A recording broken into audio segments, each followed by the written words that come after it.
नमस्कार साथियों, मैं कुमार किशन। आप सबका आपके अपने YouTube channel GK Kumar Kishan पर आपका बहुत बहुत स्वागत है और आपका तहे दिल से हार्दिक अभिनंदन करता हूं। साथियों, हम पढ़ रहे थे राजस्थान के इतिहास की सीरीज, जिसमें राजस्थान के इतिहास को जान रहे थे। और साथियों, आज हम राजस्थान के इतिहास को पढ़ेंगे। तो साथियों, कहते हैं ना कि कुछ लोग हैं जो वक्त के सांचे में ढल गए, कुछ लोग हैं जो वक्त के सांचे में ढल गए, और कुछ लोग हैं जो वक्त के सांचे में बदल गए। तो साथियों, आप वो लोग हो जो वक्त का सांचा बदलने वाले हो। तो साथियों, वीडियो के अंत तक बने रहिए, वक्त का सांचा आप जरूर बदलोगे। इतिहास को पढ़ते रहिए। हमारी इतिहास की सीरीज जो लगातार आपके सामने मैं इतिहास लेकर के आ रहा हूं, आप उसको देखते रहिए और वीडियो के अंत तक बने रहिए। तो राजस्थान के इतिहास की सीरीज में आज पढ़ेंगे साथियों अपन राजस्थान में चौहान वंश का इतिहास। किसका पढ़ेंगे? तो साथियों, आपका पुनः स्वागत है। आज पढ़ेंगे अपन, हमारा जो प्रकरण है आज का वो रहेगा राजस्थान में चौहानों का इतिहास। आज का हमारा टॉपिक है चौहान वंश का इतिहास। चौहान वंश का इतिहास। चौहान वंश का इतिहास आज पढ़ेंगे साथियों, राजस्थान में चौहान वंश का इतिहास। आइएगा साथियों, साथ मिलकर के शुरू करते हैं उस उज्जवल चौहान वंश के इतिहास को, जिसमें पृथ्वीराज जैसे सूरवीर पैदा हुए और विग्रहराज चतुर्थ जैसे महावीरों का जन्म हुआ। उस चौहानों के इतिहास को पढ़ते हैं और उससे तथाकथित जानकारी जो हमारे कॉम्पिटिटिव एग्जाम को लेकर के बहुत महत्वपूर्ण स्थान रखती हैं, उन तमाम जानकारियों को बड़ी आसानी भाषा में, बहुत ही शानदार भाषा में जानेंगे। तो साथियों, हम शुरू कर रहे हैं राजस्थान के चौहान वंश को बहुत ही शानदार तरीके से अपनी देशी भाषा में पढ़ने वाले हैं। तो आपका मैं पुनः स्वागत करता हूं और शुरू करते हैं राजस्थान के चौहान वंश को। अब बात आती है राजस्थान के चौहान वंश में, तो सबसे पहले आपको पता है हम क्या पढ़ते हैं। तो साथियों, सबसे पहले हम चौहान वंश के अंतर्गत सबसे पहले बात करते हैं चौहान वंश की स्थापना कब हुई और चौहान वंश की स्थापना किसने की और कौन वो शासक था जिन्होंने चौहान वंश की स्थापना की, और ये चौहान वंश कहां कहां तक फैला हुआ था, कौन किसने, किस शासक ने क्या क्या कार्य किए और किस तरह से युद्ध लड़े, और उस युद्ध में अपनी पुरुषोत्तम वीरता का परिचय देते हुए राजस्थान के इतिहास का परचम पूरे विश्व विख्यात, पूरे विश्व में लहराया। जो आज पूरा विश्व राजस्थान के इतिहास को पढ़ता है, उस तमाम जानकारियां आज के जो सेशन में उसको लेकर के हमने शुरू किया राजस्थान का चौहान वंश का इतिहास। तो हम जानेंगे राजस्थान के चौहान वंश को पूरी अच्छी तरीके से। तो साथियों, अब शुरू करते हैं। सबसे पहले हमारे सामने, हमारे मस्तिष्क में एक ही, जहन में एक ही प्रश्न उठता है कि चौहान वंश के संस्थापक कौन थे, चौहान वंश के स्थापना किसने की थी और कब की थी। तो साथियों, बात करते हैं चौहान वंश के संस्थापक की। बात करते हैं चौहान वंश के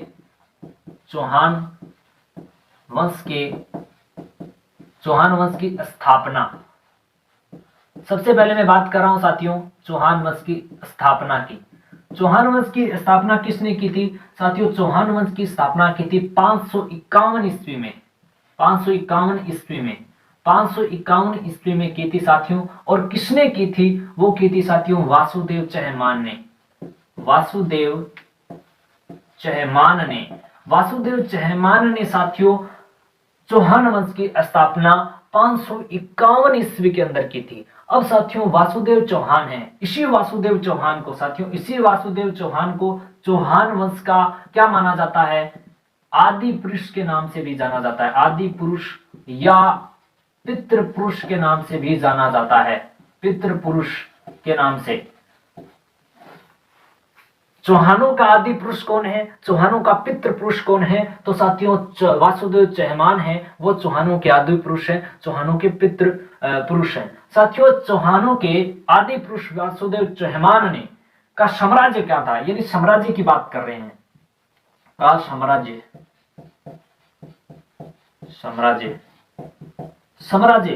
वासुदेव चहमान, आदि पुरुष वासुदेव चहमान का जो साम्राज्य था साथियों, उसे कहा जाता है स्पादलक्स के नाम से जाना गया है। चौहान वंश के जो साम्राज्य था उसको क्या नाम से जाना जाता है? स्पादलक्स के नाम से जाना जाता है साथियों। ठीक है। और साथियों, ये स्पादलक्स जो क्षेत्र है, ये सांबर, वर्तमान में जयपुर की तहसील है सांबर के आसपास के क्षेत्र को क्षेत्र को क्या कहा जाता है? शपादलक्स कहा जाता है। साथियों, नागौर के जो लोग हैं इस शपादलक्स को सवाड़क के नाम से भी जानते हैं। किस नाम से जानते हैं? सवाड़क के नाम से जानते हैं। सवाड़क, सवाड़क किस नाम से जानते हैं? साथियों, जैसे हम ना नागौर के लोगों से बात करते हैं तो आज ही वहां के लोग क्या करते हैं कि इस नागौर वाला जो चित्र है, नागौर को जब बताते हैं तो 3 भागों में विभक्त करते हैं। कितने भागों में विभक्त करते हैं? 3 भागों में। साथियों, जो कुचामन और जो मारोट वाला इलाका है ना, उसको वो लोग गुवाहाटी के नाम से जानते हैं। किस नाम से? यहाँ पे देखो, जो गुवाहाटी, जो मारोट और कुचामन वाला इलाका है उसको गुवाहाटी के नाम से जानते हैं। और साथियों, जो जायल है, नामा है, नागौर है, इस क्षेत्र को साथियों किस नाम से जानते हैं? सवाड़क के नाम से जानते हैं। यानी देखो, यहां देखो, नामा और जायल और नागौर, नागौर वाला जो इलाका है, आसपास का इलाका, उसको साथियों सवाड़क के नाम से जानते हैं। वहां के लोग सवाड़क कहते हैं उसको, ठीक है, सवाड़क के नाम से जानते हैं, सवाड़क के नाम से जानते हैं। और साथियों, कुचामन, कुचामन सिटी, नागौर, कुचामन और मारोट वाला जो इलाका है साथियों, उसको किसके नाम से जानते हैं? गुवाहाटी के नाम से जानते हैं। और साथियों, जो चूरू जिले के जो सटा हुआ इलाका है ना, चूरू जिले के जो सटा इलाका है नागौर का, चूरू जिले की जो सीमा लगती है उसके जो सटा हुआ इलाका है, उस इलाकों को साथियों थड़ी के नाम से जानते हैं। किस नाम से जानते हैं? थड़ी के नाम से बताते हैं वो लोग। यानी आप भी अगर आप जो नागौर के जो लोगों से मिलते हैं उसके बारे में पूछें, नागौर के बारे में, तो वहां के जो लोग हैं वो नागौर को 3 भागों में बांटते हैं। कहते हैं कि भाई जो ये अपना क्या बोलते हैं, जो कुचामन जो मारोट वाला इलाका है उसको वो गुवाहाटी कहते हैं। और जो जायल है, नामा है, नागौर, इस क्षेत्र को वो लोग कहते हैं सवाड़क। के आसपास का जो क्षेत्र है, इलाका है, उसको जो मैदानी भाग है उसको क्या कहते हैं वो लोग? सवाड़क के नाम से जानते हैं। और जो चूरू जिले के जो सीमा लगती है ना, उस इलाकों को वो लोग आज थड़ी के नाम से जानते हैं। तो साथियों, जैसे हम राजस्थान की उत्तर दिशा से है ना, उत्तर की तरफ से अगर प्रवेश करते हैं तो हमारे सामने सबसे पहले आता है थड़ी, और इसके बाद इस साइड में वाले जो सवाड़क के आसपास का जो सवाड़क आता है, सवाड़क आता है। फिर इस दिशा में चलें तो आगे चलें तो कुचामन और जो मारोट वाला इलाका है वो हमें गुवाहाटी के नाम से जाना जाता है। तो ये राजस्थान की जो हम जब नागौर के लोगों से ऐसे वार्तालाप करते हैं या उसके बारे में पूछते हैं तो ऐसी तथाकथित जानकारियां हमें वहां से मिल जाती हैं। तो साथियों, अब देखो आगे की स्टोरी शुरू करते हैं।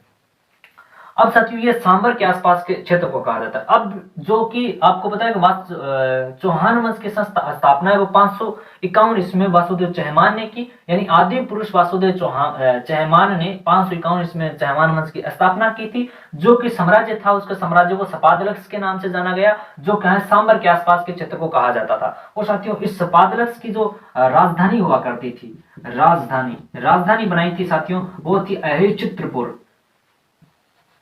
अहिछत्रपुर,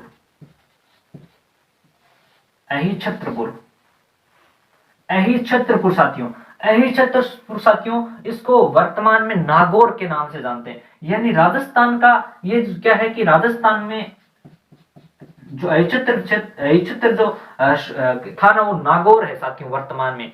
क्योंकि राजा नागौर का क्या है कि प्राचीन नाम ही अहिछत्रपुर है। साथियों, क्या होता है कि एग्जाम में कई बार प्रश्न पूछ लिया जाता है कि नागौर का प्राचीन नाम क्या है, तो नागौर का साथियों प्राचीन नाम क्या है? अहिछत्रपुर है। साथियों, अहिछत्रपुर क्या है? नागौर का प्राचीन नाम है। तो ये आप आसानी से इस चीज को याद रख सकते हो। अब साथियों, थोड़ा सा आगे की ओर जाता हूं मैं। देखो आगे की ओर स्टोरी बढ़ाते हैं अपन। आगे की स्टोरी में आगे की इंपॉर्टेंट है एग्जाम की दृष्टि से। कभी कभी इसका ये पूछ जाता है चौहान वंश के जो कुल देवी कौन है? कुल देवी की बात कर रहा हूं मैं, चौहान वंश की कुल देवी के बारे में। इसको मिटा दो थोड़ा सा। चौहान वंश की कुल देवी, अब ये पूछ लिया जाता है चौहान वंश की कुल देवी,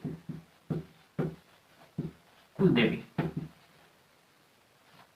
चौहान वंश के साथियों कुल देवी है शाकंभरी माता।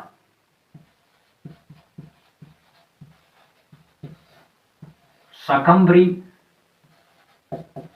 माता, ये चौहान वंश की कुल देवी है साथियों। और शाकंभरी माता का जो मंदिर है वो सांबर में बना हुआ है साथियों। कहां पे बना हुआ है? सांबर में, सांबर नगर में बना हुआ है, ठीक है। और इस मंदिर का जो निर्माण है साथियों, ये मंदिर का जो निर्माण है, इस मंदिर का निर्माण करवाया था साथियों वासुदेव चहमान ने। किसने करवाया था? वासुदेव चहमान ने इस शाकंभरी माता के मंदिर का निर्माण सांभर में करवाया था। समझ में आ गया आपको? अब साथियों आगे के चलते हैं। अब कई बार क्या हुआ कि इष्ट देव भी पूछ लिया जाता है, वो भी आपको बता देता हूं। चौहानों के इष्ट देव, इष्ट देव, चौहानों के इष्ट देव कौन हुआ करते थे? तो साथियों चौहानों के इष्ट देव हैं वो माने जाते हैं हर्षनाथ महादेव, नाथ महादेव, हर्षनाथ महादेव यानी हर्षनाथ शिव, जो कि चौहानों के इष्ट देव माने जाते हैं साथियों। ठीक है, हर्षनाथ महादेव का मंदिर है साथियों। इसका जो मंदिर है हर्षनाथ शिव का, हर्षनाथ महादेव का जो मंदिर है वो साथियों सीकर जिले के हर्ष पर्वत पर बना हुआ है। सीकर के हर्ष पर्वत पर इसका मंदिर है साथियों। हर्ष पर्वत पर, पर्वत जो कहाँ है? सीकर जिले के अंदर आता है। ठीक है साथियों, सीकर जिले, आपको शायद दिखाई नहीं दे रहा होगा, हाँ यहां दिख रहा है आपको, हर्ष पर्वत सीकर, सीकर में आता है साथियों। मंदिर है वो हर्ष पर्वत सीकर में इसका बना हुआ है साथियों, हर्षनाथ महादेव का मंदिर। अब साथियों आप ये सोच रहे हो कि भाई जीवन में, अब आपके मन में प्रश्न है कि भाई चौहानों की हमें तो जो कुल देवी है वो जीवन माता भी पढ़ा है। तो साथियों क्या कि चौहानों की कई शाखाएं हुआ करती थी, है ना, और कई शाखाओं में जो निर्माण शाखा है ना, उसकी जो कुल देवी है वो जीवन माता है। देखो निर्माण शाखा, देखो यहां पे लिख देता हूं, निर्माण शाखा चौहानों की कुल देवी है, कुल देवी निर्वाण शाखा है, उसकी कुल देवी है जीर्ण माता, जीर्ण माता, जीर्ण माता। ठीक है, और साथियों जीर्ण माता चौहानों की निर्माण शाखा की कुल देवी है, न कि चौहानों की। चौहानों की कुल देवी वो है शाकंभरी माता, और निर्माण शाखा की अगर कुल देवी की बात करूं तो वो जीवन माता है। और साथियों ये जीवन माता का जो मंदिर है वो बना हुआ है साथियों कहां पे? हर्ष पर्वत की तलहटी में। हर्ष पर्वत सीकर में है साथियों, हर्ष पर्वत की तलहटी में, तलहटी, तलहटी में, हर्ष पर्वत की तलहटी में। और जीर्ण गांव में साथियों, जीर्ण गांव में, जीर्ण गांव में जीर्ण माता का मंदिर बना हुआ है साथियों। एग्जाम में प्रश्न भी पूछ लिया जाता है इस प्रकार के कि राजस्थान की कला संस्कृति, यानी जब संस्कृति की बात करते हैं, जब देवी देवताओं का हमारा टॉपिक लगता है, जब वो पढ़ते हैं, उसमें ये पूछा जाता है कि राजस्थान की लोक देवी देवताओं में सबसे लंबा भजन किस देवी देवता का है? तो साथियों सबसे लंबा अगर भजन पूछें तो वो जीर्ण माता का है। लगभग तकरीबन अगर मैं बात करूं तो 43 मिनट के आसपास इसका भजन चलता है साथियों। सबसे बड़ा इसका जो भजन है जीवन माता की भजन।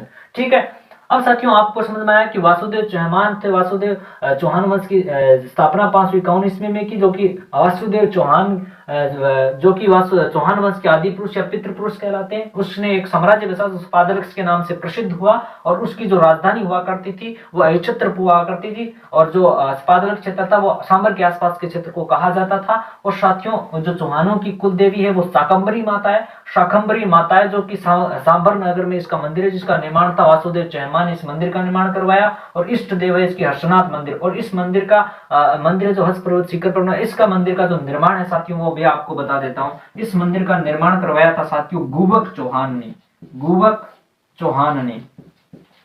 इस मंदिर का निर्माण किसने करवाया? गुबक चौहान ने करवाया था साथियों।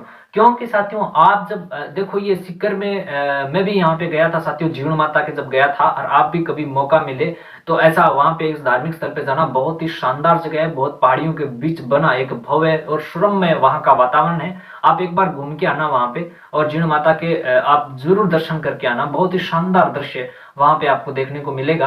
तो साथियों जब हम जाते हैं ना तो उस मंदिर का जो वर्तमान स्वरूप देखते हैं ना अपन आजकल, तो वो वर्तमान स्वरूप आपको थोड़ा सा अलग लगेगा, लेकिन जो मूल रूप था ना वो वहां पे नहीं है। मूल रूप था साथियों औरंगजेब हुआ करता था, मुगल शासक हुआ करता था, जिन्होंने मुगल शासक ने मूल रूप को मूल मंदिर था उसको मूल जो वर्तमान जो मूल रूप था उसको तोड़ा दिया था मंदिर को, बाद में एक नया उस पे मंदिर बनाया गया था। तो वहां पे आज भी उसके अवशेष हैं, वो आपको मिलेंगे, आप वहां से आसानी से आप देख सकते हो।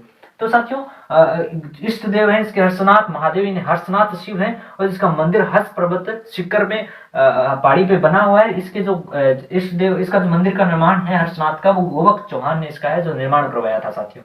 तो साथियों ये बातें थी। अब साथियों मैं आपको और थोड़ी सी आगे की और बातें बता देता हूँ, बहुत ही इंपॉर्टेंट बातें हैं साथियों, एग्जाम की दृष्टि से और बता रहा हूँ। देखो कि इसकी जो ये तमाम मैं आपको जानकारी दे रहा हूं कि चौहान वंश की स्थापना थी वो वासुदेव चहमान ने 551 ईस्वी के आसपास की। उसकी कुल देवी ये है, इसका साम्राज्य ये था, सांबर था, है ना। ये तमाम बातें बता रहा हूँ, ये सभी की सभी संपूर्ण की संपूर्ण जानकारियां साथियों मैं आपको बता रहा हूँ। वो बता रहा हूँ बिचौलिया शिलालेख के आधार पे।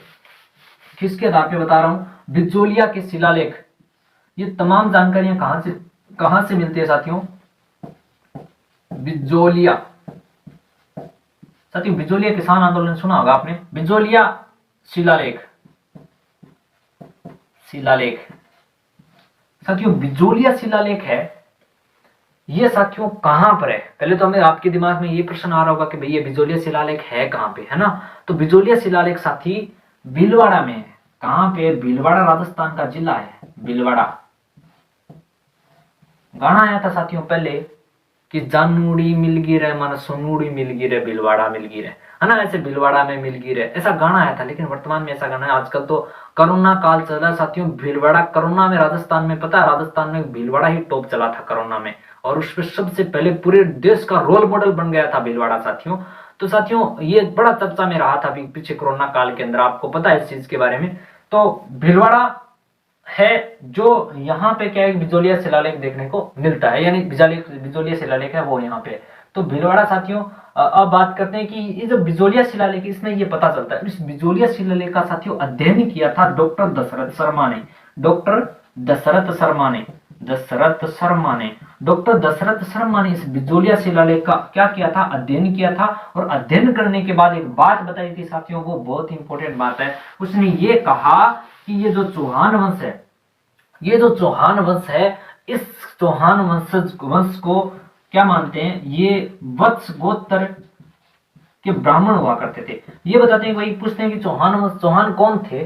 तो ये डॉक्टर दशरथ शर्मा ने बिचौलिया शिलालेख का अध्ययन किया था। उसने ये बताया कि बिचौलिया शिलालेख के अंदर ये बात लिखी गई है कि चौहान जो वंश है वो चौहान है जो किसके वंशज हैं? जो वत्स गोत्र ब्राह्मण है, ब्राह्मण। साथियों ये वत्स गोत्र के ब्राह्मण हैं चौहान, किसके? वत्स गोत्र के ब्राह्मण हैं। ऐसी जानकारियां वैसे कई अलग अलग इतिहासकारों ने अपने अलग अलग मत रखे हैं, अपने अलग अलग विचार उसमें प्रस्तुत किए हैं। कुछ इतिहासकार इसको अलग मानते हैं, जैसे कर्नल जेम्स टोड कहते हैं ये विदेशियों की संतान है। चौहान वंश के बारे में कहते हैं कि भाई ये विदेशियों की संतान है। और कुछ इतिहासकारों का ये मानना है कि ये गुजरों की संतान है, और गुजरों के आधार पर ही विदेशियों की संतान बताते हैं। ये आपको भी पता है। अब साथियों शुरू करते हैं आगे की स्टोरी। देखो आगे चलते हैं। अब साथियों क्या हुआ कि इसमें अलग अलग बात है, लेकिन जब चौहानों के वंश के जो उनके जो लोग हैं, अगर हम उनसे बात करते हैं तो वो लोग इसको किसकी बात मानते हैं? वो चंद्रप्रदाय जो एक बहुत बड़े विद्वान आदमी थे, इसके द्वारा बताई गई बातों को मानते हैं। साथियों वो मानते हैं कि देखो चंद्रप्रदाय की बात आती है तो उसके बारे में थोड़ा सा और बता देता हूं आपको।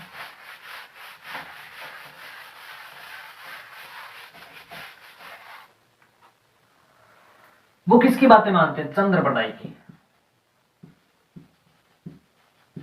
चंद्रप्रदाय की बताई हुई बातों को मानते हैं। देखो चंद्रप्रदाय था, इसने एक ग्रंथ लिखा था। उस ग्रंथ का नाम था साथियों, उसने एक ग्रंथ लिखा। क्या लिखा? ग्रंथ लिखा भाई, क्या लिखा और क्या लिखेगा? ग्रंथ लिखा। अब ग्रंथ लिखा, ग्रंथ का नाम था मेरे भाई, उस ग्रंथ का नाम था पृथ्वीराज रासो। पृथ्वीराज रासो नाम था उस ग्रंथ का। क्या नाम था? पृथ्वीराज रासो था। इस पृथ्वीराज रासो को किसने लिखा था? चंद्रप्रदाय ने लिखा था। और साथियों ये पृथ्वीराज रासो ये पिंगल भाषा में लिखा गया है। किस भाषा में लिखा गया है? पिंगल भाषा में, पिंगल भाषा में ये लिखा गया है। और ये राजस्थानी साहित्य का प्रथम महाकाव्य माना जाता है। अब देख लो आप इस बात में ध्यान रखो, राजस्थानी साहित्य का प्रथम महाकाव्य। प्रश्न आ जाए कि राजस्थानी साहित्य का प्रथम महाकाव्य कौन सा है, तो पृथ्वीराज रासो, जिसके रचयिता कौन है? चंद्रप्रदाय। इसने पिंगल भाषा में लिखा था साथियों। और इसके अंदर ये बात देखती हुई मिलती है, ये बताते हैं कि जो माउंट आबू, इसमें आबू पर्वत पर वशिष्ठ ऋषि हुआ करते थे। उसने एक यज्ञ किया था और उस यज्ञ से 4 पुरुष निकले थे। कितने पुरुष निकले? 4 पुरुष, 4 पुरुष निकले थे। इस ग्रंथ में मिलती है जानकारी, यानी चंद्रप्रदाय के अनुसार। चंद्रप्रदाय के अनुसार देखो कि माउंट आबू में आबू पर्वत पर वशिष्ठ ऋषि ने एक यज्ञ किया था कभी कालांतर में। उस समय वहां पर क्या है कि 4 पुरुष निकले थे। उस पुरुषों का वो पुरुष थे साथियों, पहला था चहमान, चहमान, परमार, प्रतिहार और चालुक्य। चालुक्य, ये 4 पुरुष थे, वो अग्निकुंड से निकलते हैं साथियों, ठीक है। और इन 4 महान योद्धाओं ने, पूरे भारत के अंदर 8वीं शताब्दी से लेकर के 12वीं शताब्दी तक जो शासन किया, इस शासन काल को राजपूतों का काल कहा जाता है। क्या कहा जाता है? कब तक शासन किया? इन 4 पुरुषों ने 8वीं शताब्दी से लेकर के 12वीं शताब्दी तक शासन किया। और 12वीं शताब्दी के जो शासन का इस काल को क्या माना जाता है? राजपूत काल के नाम से जाना जाता है, राजपूत काल के नाम से, ठीक है साथियों। राजपूत काल के नाम से जाना गया उस काल को। और इस 4 महान योद्धाओं ने संपूर्ण भारत भूमि पर अपना साम्राज्य स्थापित किया था। पूरे भारत भूमि पर अपना साम्राज्य स्थापित किया था। किसने? चहमान ने, परमार ने, प्रतिहार ने और चालुक्य ने। साथियों, इसी ग्रंथ से ये जानकारी मिलती है कि ये जो संतानें हैं, यानी 4 पुरुष थे, वो अग्निकुंड से वशिष्ठ ऋषि ने जो तप किया था, जो हवन किया था, उस हवन से ये 4 पुत्र निकले थे। इसलिए इस चंद्र बरदाई की यानी पृथ्वी रासों के अनुसार ये किसकी उत्पत्ति हो मानी जाती है? किसके वंशज? अग्निवंशीय माने जाते हैं। किसके वंशज माने जाते हैं? अग्निवंशीय। देखो यहां पे लिख देता हूं मैं, यहां अग्निवंशीय, अग्निवंश। कई इतिहासकारों ने इसको अग्निवंशीय, अग्निवंश वो सिद्धांत भी दिया है, अग्निकुंड का सिद्धांत भी दिया है इसको। अग्निकुंड का सिद्धांत के बारे में बताया। तो ये तमाम जानकारी किसके आधार पे मिली है? पृथ्वीराज रासो के आधार पे। लेकिन साथियों एक और है, देखो हमीर रासो, आपने सुना होगा हमीर रासो, हमीर रासो।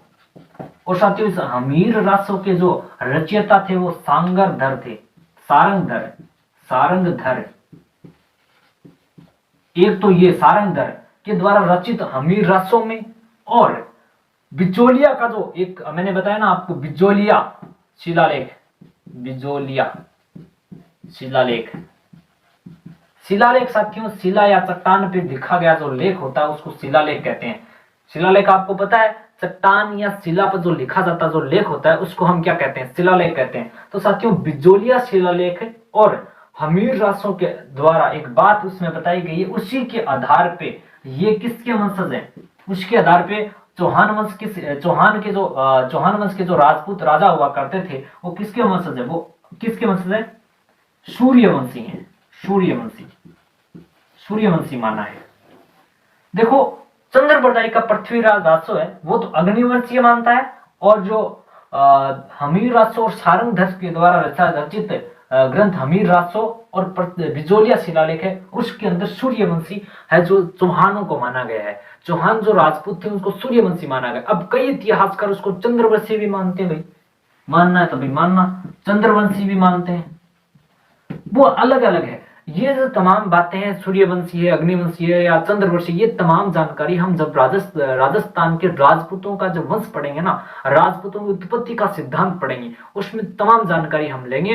तो वो अलग टॉपिक है हमारा, उसमें हम बहुत अच्छी डिटेल से राजपूतों के इतिहास को, राजपूतों की वंशावली को, राजपूतों की उत्पत्ति के सिद्धांत को बहुत अच्छी तरीके से जानेंगे। उसमें तमाम इतिहासकारों को पढ़ेंगे अपन कि कर्नल क्या कहता है, कर्नल जेम्स टोड क्या कहता है, दशरथ क्या कहता है, गोपीनाथ शर्मा क्या कहता है, राजचंद्र ओझा क्या कहता है, ये तमाम जानकारी इतिहासकारों की, मोहनत नैयर क्या कहता है, सभी की सभी जानकारी जब हम राजपूतों की उत्पत्ति के सिद्धांतों को पढ़ेंगे ना, तब हम बहुत अच्छी तरीके से जानेंगे। और किस ग्रंथ के आधार पे पढ़ें, किस ग्रंथ के आधार पे उसको बातें बताएगी, ये तमाम जानकारी हम वहां से प्राप्त करेंगे। तो साथियों आगे चलते हैं, आगे की वाणी, आगे अपना जो समय है वो अगर इस टॉपिक को आगे की तरफ अग्रसर करते हैं।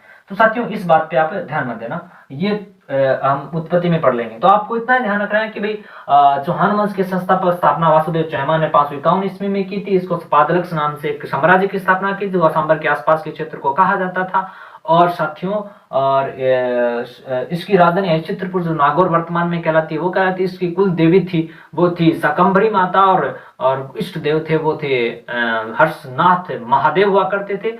और ये तमाम जानकारी बिजोलिया के शिलालेख से हमें मिलती है और बिजोलिया शिलालेख का अध्ययन था डॉक्टर दशरथ शर्मा ने किया था। ऐसी तमाम जानकारियां और साथियों, और ये जो फिर बताया था चंद्र बरदाई की बात बताई गई बातों को मानदेय प्रति जो चौहान वंश के लोग हैं वो कहते हैं, पृथ्वीराज रासो में लिखते हैं कि भाई ये जो आबू पर्वत है, माउंट आबू पर्वत है, माउंट आबू पर्वत पर वशिष्ठ ऋषि ने एक आश्रम था, उस पे उसने हवन किया था और हवन करने के बाद वहां पे अग्निकुंड से 4 योद्धा प्राप्त हुए थे, जिसमें से चहमान था, परमार था, प्रतिहार था, चालुक्य था। इन चारों ने मतलब पूरे संपूर्ण भारत भूमि पे अपना साम्राज्य स्थापित किया और अलग अलग शाखाओं के रूप में विभक्त हुआ और इस प्रकार उसको जो पृथ्वीराज रासो यानी चंद्र बरदाई के अनुसार ये क्या है, अग्निवंशी है। और बिजोलिया किसान आंदोलन, बिजोलिया शिलालेख और राजस्थानी सॉरी हमीर रासो और सारंगधर यानी हमीर रासो के रचयिता है, इसके अनुसार ये सूर्यवंशी है, इसको चंद्रवंशी मानती है। तमाम जानकारी अब तक हम पढ़ चुके हैं, तो ये बातें थी खास अभी तक हम जानकारी लेते हैं। तो साथियों, अब आपको पता है कि सांबर क्षेत्र, तो सांबर क्षेत्र आपको पता है कि जो स्पादलक जो क्षेत्र हुआ करता था वो साथियों क्या है कि आप जैसे चलोगे तो नागौर का क्षेत्र शामिल कर लेते हैं। नागौर से लेकर के जयपुर का जो सांबर क्षेत्र है, उससे जयपुर की जोबनौर की जो पहाड़ियां है ना, वहां तक है जो स्पादलक उसका हुआ करता था। अब साथियों, इस इतिहास में एक बात और भी मिलती है, इस बिजोलिया शिलालेख में देखने को मिलती है, वो क्या है वो देखते हैं। बिजोलिया शिलालेख के अनुसार साथियों एक बात और सामने आई है, वो मैं आपको और बता देता हूं, क्योंकि वो बिजोलिया शिलालेख के अंतर्गत आई है, तो उसमें क्या बातें हैं, खास बातें, वो मैं आपको बता देता हूँ। बिजोलिया शिलालेख में ये बताया गया है कि सांबर झील है, कौन सी झील, सांबर झील, सांबर झील, इस सांबर झील का निर्माता है वो कौन है, वासुदेव चहमान है, वासुदेव चहमान है। सांबर झील के निर्माता कौन है, वासुदेव चहमान है। ये बात बिजोलिया शिलालेख में मिलती है। तो अब बस अब प्रश्न आ जाए कि सांबर झील का निर्माण किसने करवाया, तो वो करवाया था वासुदेव चहमान ने करवाया था। आया समझ में आपको? तो सांबर झील का निर्माण किसने कराया, वासुदेव चहमान ने करवाया। अब ये बात कहां देखने को मिलती है, बिजोलिया शिलालेख में देखने को मिलती है। और साथियों क्या है कि इस सांबर झील को लेकर के इतिहास में कई किंवदंतियां हैं, तो कई किंवदंती वो प्रचलित है, उसके बारे में मैं आपको थोड़ी सी और चर्चा करना चाहता हूं। फिर अपनी जो क्लास है वो थोड़ी सी आगे बढ़ाएंगे, लेकिन इसके बारे में आपको एक छोटी सी किंवदंती, एक मन गढ़ंत कहानी में आपको बता रहा हूं। हालांकि आप जानते हो कि देखो क्या है, सांबर झील का निर्माण वासुदेव चहमान ने करवाया। देखो वासुदेव चहमान ने 551 ईस्वी के आसपास है जो वासुदेव चौहान वंश की स्थापना की थी, और इसको आदि पुरुष भी कहा जाता है चौहान वंश का। और इस आदि पुरुष वासुदेव चहमान ने स्पादलक्स नाम के आसपास का यानी सांबर में एक क्षेत्र बनाया था। राजधानी हालांकि अहिच्छत्रपुर रखी गई थी, और साथियों स्पादलक सवालक जो का नाम का जो क्षेत्र है, उस क्षेत्र में उसने सांबर झील का निर्माण करवाया था। कहते हैं कि वासुदेव चहमान ने एक अच्छा साम्राज्य जो बसा दिया था, और उसमें सांभरिक दृष्टि भी अच्छी व्यवस्था थी। लेकिन साथियों एक चीज की कमी थी उस समय, एक चीज की कमी ये थी कि वहां पे पीने के लिए पानी नहीं था, जनता के लिए, प्रजा के लिए पानी नहीं था। तो इस बात को आप जैसा भी आप जानते हो कि साथियों आप एक साम्राज्यिक दृष्टि से सब व्यवस्था हो, लेकिन पानी नहीं हो तो वैसे भी साम्राज्य का पतन होना निश्चित है। तो ये बातें आप तो जानते हो, जाहिर सी बात है। लेकिन अब मतलब बात यही मन में थी कि भाई इस पानी की समस्या को कैसे दूर किया जाए। तो किसी व्यक्ति ने वासुदेव चहमान से कहा कि भाई आप हमारे यहाँ पे एक ऋषि, एक मुनि है जो यहाँ पे हवन करते हैं, तप करते हैं, आप उसके पास जाइए और पानी का अरेंजमेंट हो जाएगा। तो क्या करते हैं कि वासुदेव चहमान है वो क्या करते हैं कि यहां से चलते हैं, यानी सांभर से चलते हैं। सांभर के क्षेत्र में, कौन से क्षेत्र में, सांभर के क्षेत्र में, सांभर के क्षेत्र में, सांभर के क्षेत्र में साथियों वहां पे एक ऋषि था, ऐसे बैठे हुए ऋषि हैं, तप कर रहे हैं ये, ठीक है। अब ये साथियों यहाँ पे क्या है, तप कर रहे हैं, यहाँ पे बैठे हुए हैं, और ये देखो यहाँ पे ऋषि है वो तप करते थे। अब यहां से वासुदेव चहमान इस ऋषि के पास पहुंचे किसी व्यक्ति के कहने पे, तो उसने जाकर के सीधा दंडवत गिर गए उस जो ऋषि थे उसके। और ब्राह्मण इस ऋषि ने कहा, बोलो वत्स सुमित क्या चाहिए, क्या समस्या है। तो वासुदेव चौहान ने हाथ जोड़ के कहा कि हे ऋषि मुनि जी, आपकी जो कर्म भूमि है, आपकी जो तपोभूमि है, इस भूमि पे मैंने एक साम्राज्य की स्थापना की है, और इस साम्राज्य में आप जानते हो कि पानी की कमी है, इसलिए आप पानी का अरेंजमेंट कर दीजिए। अब इस बात को सुनकर के ऋषि थे ये, मुनि थे ये, इस ऋषि ने कहा कि ये तो बड़ी अच्छी बात है, लोग मेरे पास जितने भी लोग आते हैं, आज तक सब लोग आए वो अपने हित के लिए आते हैं, लेकिन तुम जनहित के लिए आए हो तो तुम्हारी रक्षा मैं जरूर करूंगा। उसने कहा देखो देखो महाराज, देखो वत्स, तुम यहां से चलना प्रारंभ करो।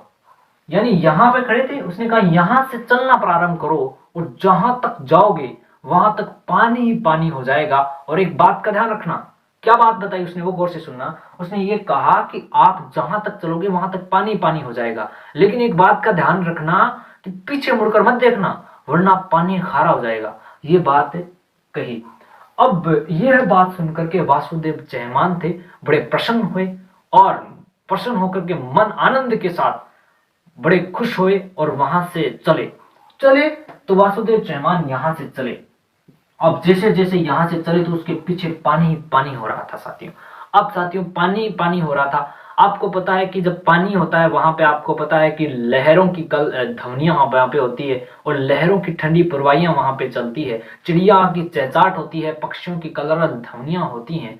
तो ये सब और साथियों वासुदेव चहमान को सुनाई दे रही थी, है ना। ठंडी पुरवाइयां चल रही थी लहरों की और लहरों की ध्वनियां उसको सुनाई देती। तो वासुदेव चहमान को एहसास हो रहा था कि मेरे पीछे पानी है, इसलिए वासुदेव चहमान थे वो यहां से लगातार चल रहे थे। चलते गए चलते गए चलते गए चलते गए। अब साथियों ये यहां से चलते चलते तकरीबन 32 किलोमीटर चले। 32 किलोमीटर चल गए।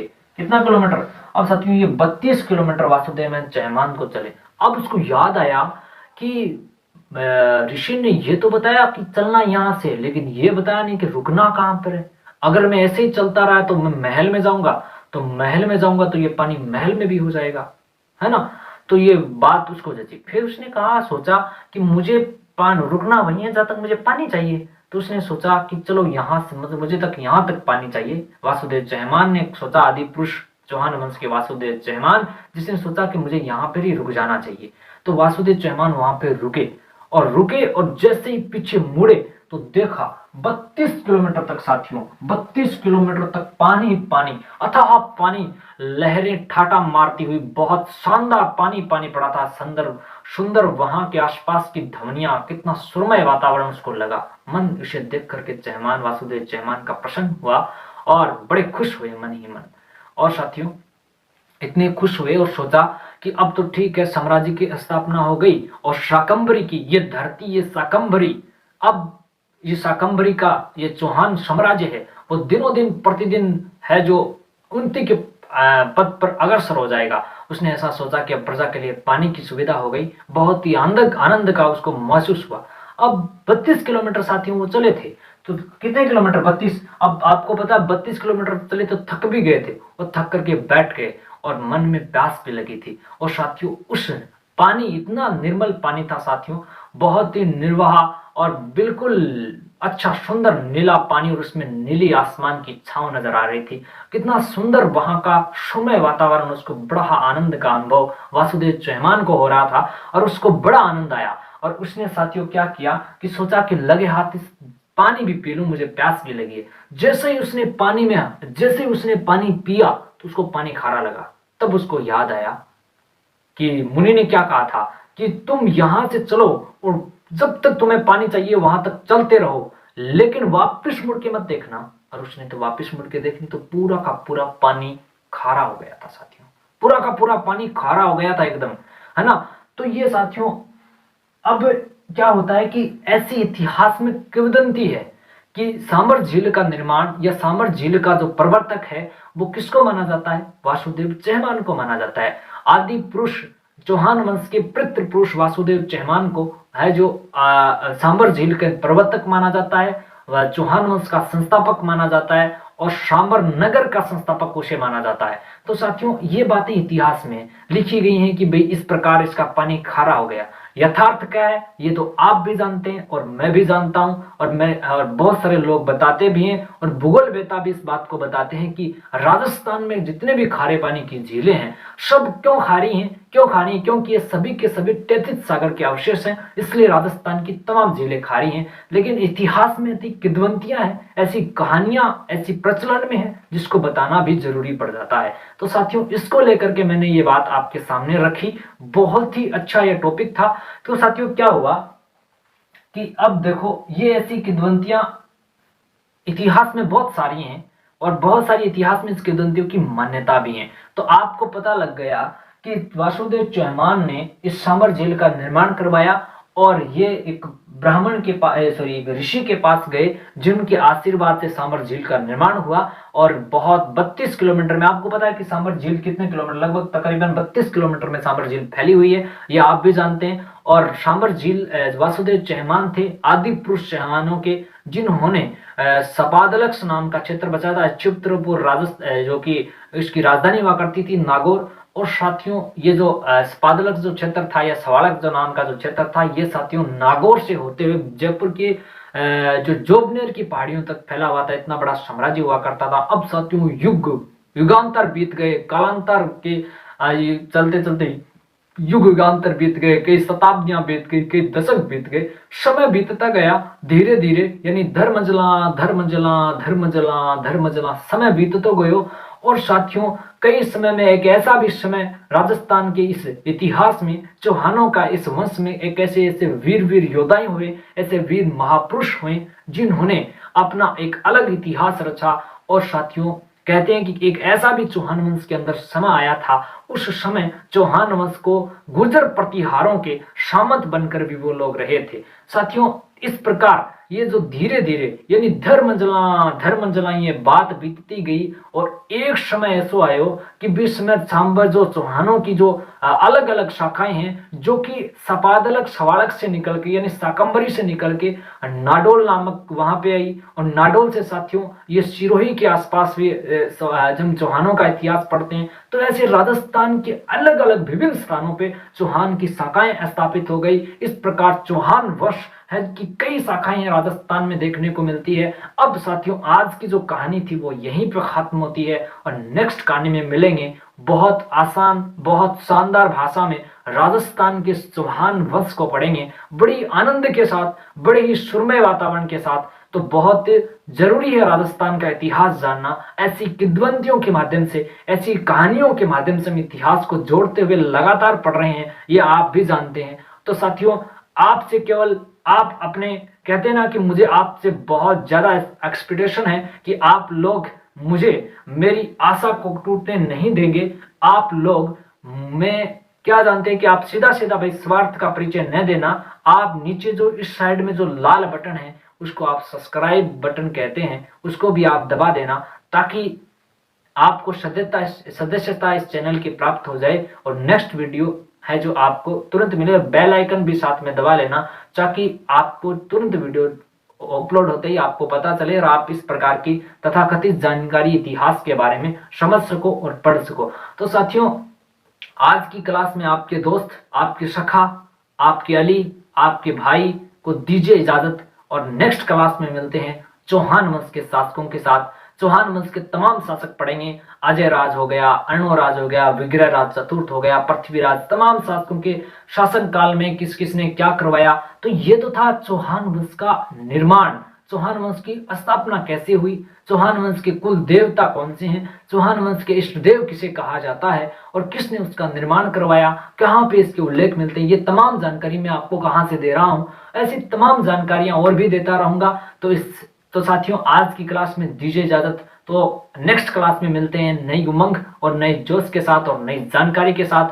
तब तक कीजिए वेट, और साथियों दीजिए आपके दोस्त को इजाजत। तो आज का क्लास यहीं पे, आज की क्लास की समापन करते हैं। तो साथियों, जय हिंद, जय भारत, जय जय राजस्थान और जय संविधान।